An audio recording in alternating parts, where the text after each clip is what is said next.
आजादी का अमृत महोत्सव।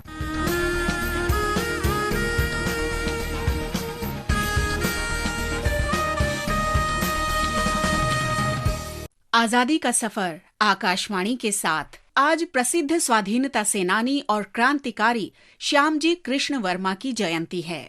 उनका जन्म 4 अक्टूबर 1857 को गुजरात की कच्छ रियासत के मांडवी शहर में हुआ था।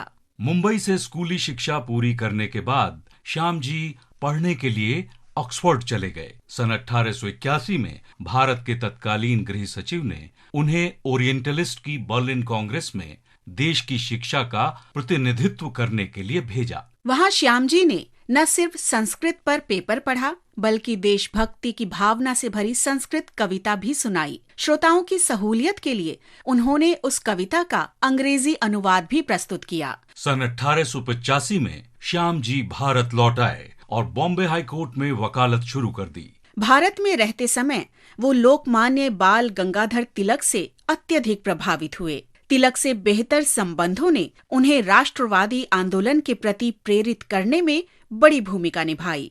इसके बाद 1897 में वो फिर से इंग्लैंड पहुंच गए और लंदन में बस गए।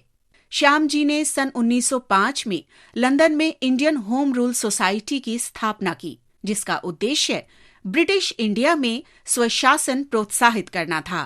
सन 1905 में ही उन्होंने लंदन में इंडिया हाउस की बुनियाद रखी, जो ब्रिटिश शासन के विरुद्ध क्रांतिकारी गतिविधियों का केंद्र बन गया। वर्मा ने मासिक इंडियन सोशियोलॉजिस्ट पत्रिका का संपादन भी किया।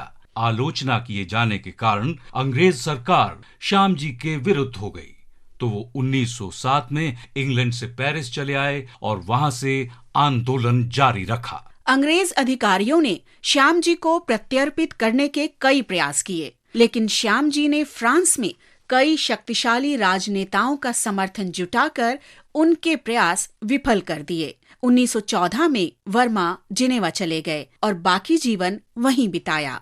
30 मार्च 1930 को श्यामजी कृष्ण वर्मा का निधन हो गया। उनकी अंतिम इच्छा थी कि उनकी अस्थियां स्वतंत्रता के बाद मातृभूमि ले जाई जाएं। अगस्त 2003 में गुजरात के तत्कालीन मुख्यमंत्री नरेंद्र मोदी जब स्विट्जरलैंड गए तो वो भारत के इस क्रांतिकारी की अस्थियां साथ लेकर आए। अस्थि मारा हिंद मां पधराव जे आस से, हे अस्थि मारा हिंद मां पधराव जे आस से, गुजरात नाया राष्ट्र भक्तों नो अमर इतिहास से, वो अमर इतिहास से।